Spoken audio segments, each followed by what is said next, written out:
welcome to the third instalment of the Tomato Diaries. It's quite an exciting one. It's time to pot on our tomatoes. So hopefully you've got some nice healthy seedlings ready to pot on. They should look a little bit like this. Hopefully they haven't gone too leggy if you've been growing them inside.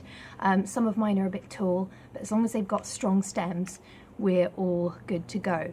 So these have been growing for about 5 weeks, maybe 6 weeks, because I should have potted them up maybe 1 week earlier. So when they're getting to about this size, it means they're ready to pot on. So first things first, get your equipment ready. I just use these little plastic pots that I might have got with other plants that I've bought. They need to be quite small. You don't want them to be too big. If they're too big, you're going to shock your tomato plants and they won't be too happy. So these pots kind of range from about 8 to 12 centimeters across.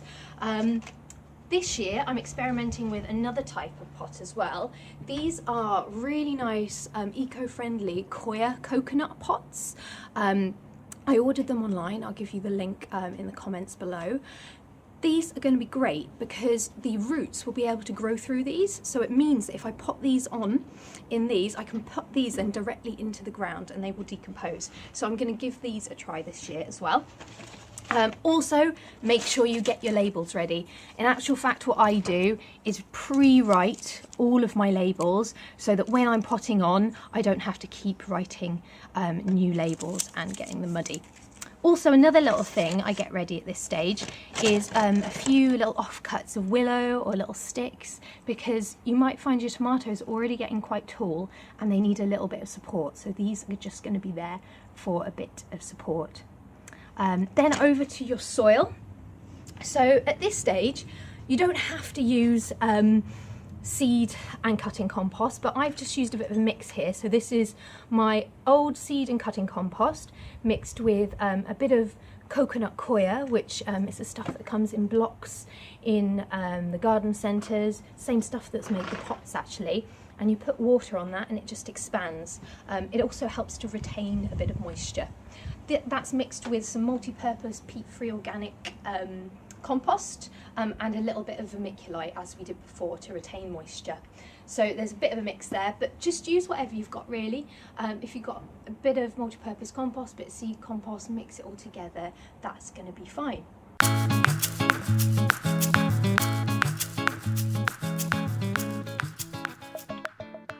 So at this stage, we've got to be quite delicate with our tomato plants.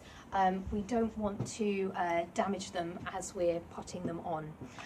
So if you've got this type of container, or any one really, give them a little squeeze around the edge to kind of loosen up the soil.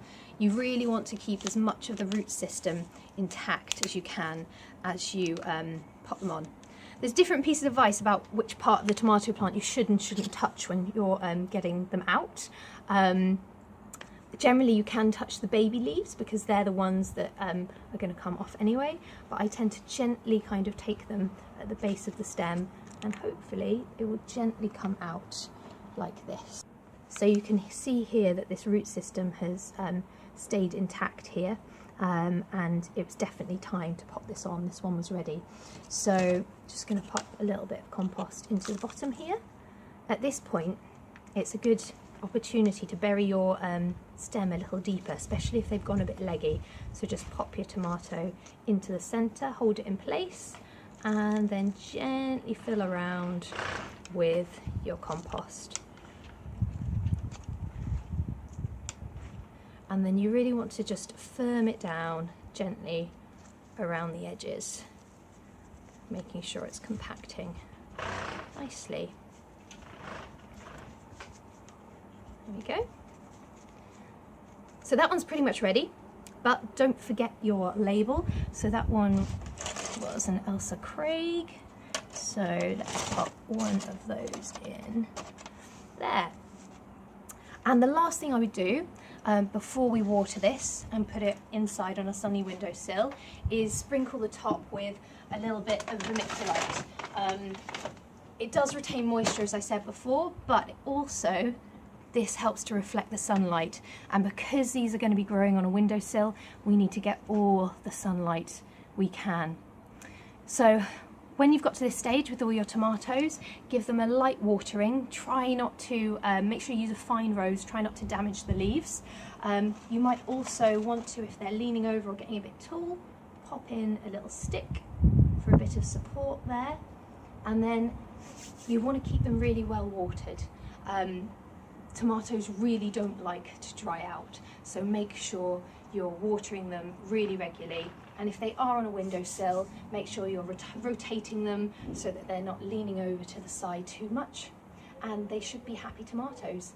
The next stage is going to be potting them outside, but in Wales that can be quite difficult to decide when, so hopefully I will make the right decision. If you follow the videos, then we can go through it together. So good luck, and we'll see you next time.